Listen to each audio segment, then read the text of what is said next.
বুঝেন নাই? বড় পীর বলে, শুনো হে আমার নবীর উম্মতরা, জানো আমি নবী না, আমি সাহাবী না, আমি তাবী না, আমি তাবে তাবী না, আমি হলাম অলিকুল সম্রাট বড় পীর আব্দুল কাদের। আমার আল্লাহ আমাকে এমন ক্ষমতা দিয়েছে, এমন পাওয়ার দিল রে, আল্লাহর গোটা জগৎ নাযারতু ইলা বিলাদিল্লাহ, আল্লাহর যত রাজত্ব আছে গোটা রাজত্ব আমি বড় পীর আব্দুল কাদের আমার হাতের ভিতরে সরিষার দানার মতো দেখি। আপনারা কি রাগ করতেছেন? জোরে বলেন না, রাগ করতেছেন? কি আলোচনা করব না ছেড়ে দিব? বড় পীর আব্দুল কাদের জিলানী রাহমাতুল্লাহি আলাইহি বলেন, আল্লাহর গোটা জগৎ আমি যখন আমার হাতের ভিতরে রেখি সরিষার দানার মতো। কেন সরিষার দানা? আরেকটা হাদিস এবার শোনাবো। আল্লাহর নবী রাহমাতুল লিল আলামিন বলেন, উম্মত জানো আমার আল্লাহ তার গোটা জগৎ, গোটা সৃষ্টি আমার সামনে এমন করে দিয়েছে যেমনি ভাবে তোমরা নিজের হাতের তালু দেখো। জোরে বলি না সুবহানাল্লাহ। কি দেখে? হাতের তালু যদি দেখি, দেখতে কষ্ট হয় নাকি? জোরে বলেন, কি কারো কষ্ট হয়? বলে হাতের তালু দেখতে কষ্ট হয় না।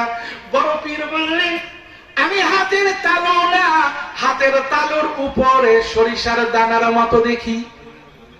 কিসের মতো? এখন অনেক মুরব্বী, অনেক যুবক, পর্দানিসীন মা বোন চিন্তায় পড়ে গেছে।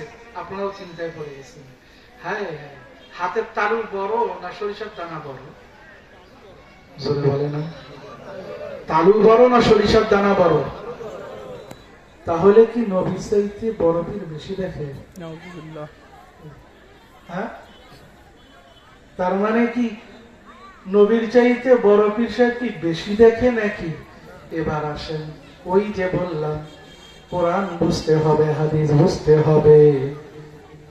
আজকে কোরআন বুঝনেওয়ালা খুব কম হয়ে গেছে। কোরআনের নামাজে আমার আল্লাহ সব বিধান দিয়েছেন। আজকে অনেকে আছে কোরআন বুঝলো না, সামান্য দুনিয়ার একটু ক্ষমতা পাওয়ার কারণে বাংলাদেশে বই লিখতে যেও লিখতেছে মানুষ নাকি বানরের বাচ্চা। নাউজুবিল্লাহ। নাউজুবিল্লাহ আসতে বলবেন। ইমানি শক্তি কি এটা? আপনারা কি বানরের বাচ্চা নাকি? না। এই জন্য বলেন না, আপনারা কি কেউ বানরের বাচ্চা?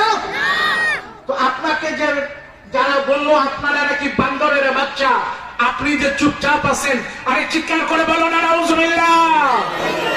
আরো জোরে বলেন না নাউজুবিল্লাহ।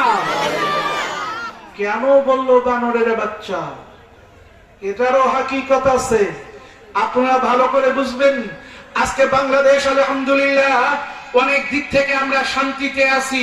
বিশেষ করে আগে গ্রামে গঞ্জে যেভাবে চুরি চামারি হতো এখন অনেকটাই কমে গেছে, ঠিক কিনা? জোরে বলেন ঠিক কিনা? কমে গেছে। কিন্তু আমি একটা ঘটনা বলতেছি, শুনেন। চোর যারা, এরা চুরি করার পরেও এদের একটা ধর্ম ছিল, এরা বাড়িতে ঢুকার আগে গোসল করে। কি করে? না ভুল বলতেছি? তো এরা বাড়িতে, এরা যখন চুরি করতে যায়, চুরি করার পর বাড়িতে যাওয়ার আগে গোসল করে দেয়।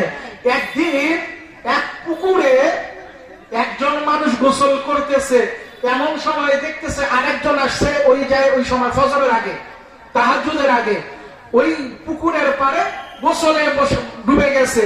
এখন এই কোণে যে আগ থেকেই ছিল, উনি তাহাজ্জুদের নামাজ পড়ার জন্য গোসল করতেছেন, আর মনে মনে বলতেছেন, হায় আমি মনে করেছিলাম আমি বুঝি একজন এইরকম বান্দা, আমি গোসলে এইরকম, আমি পুকুরে গোসল করে তাহাজ্জুদ পড়ি, কিন্তু দেখো আল্লাহর কেমন বান্দা আছে, ওই যে গোসল করার জন্য আসছে। জোরে বলি না সুবহানাল্লাহ। কিন্তু ওই পারে যে আবার নামছে, সে কিন্তু তাহাজ্জুদ পড়ার জন্য গোসলে আসে নাই, ওই বেটা চুরি করে আসছে। ও কি করে আসছে? জোরে বলে না, কি করে আসছে?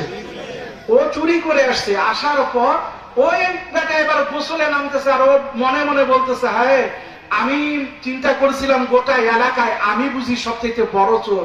শালার আমি তো দেখতেছি আমার চাইতেও একটা বড় চোর আছে, আমার চাইতেও একটা।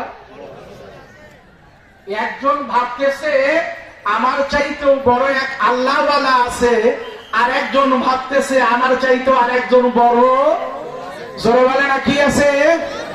চোর আছে। ফলে এরা কেন লেখছে বানরের বাচ্চা জানো? এর বাপ দাদা 14 পুরুষ ছিল বান্দর, ওই বেটা বানরের বাচ্চা, সে মনে করেছে গোটা জাতি বুঝি আমার মতো বানরের বাচ্চা, ঠিক কিনা?